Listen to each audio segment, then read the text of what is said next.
আমি মেয়র হতে পারবো বা আমি মেয়র পদে শপথ গ্রহণ করবো কিনা সেটা সম্পূর্ণ দলীয় বিষয়।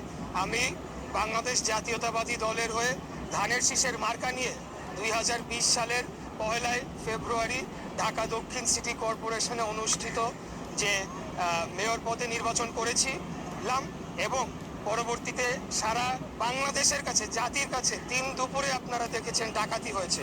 মিডিয়ার ভাইরা সারাদিন আমার সাথে ছিল এবং নির্বাচন পূর্বের যে প্রচারণার যে কার্যক্রম তার প্রথম থেকেই ডে ওয়ান থেকেই আমরা অভিযোগ দিয়ে আসছিলাম।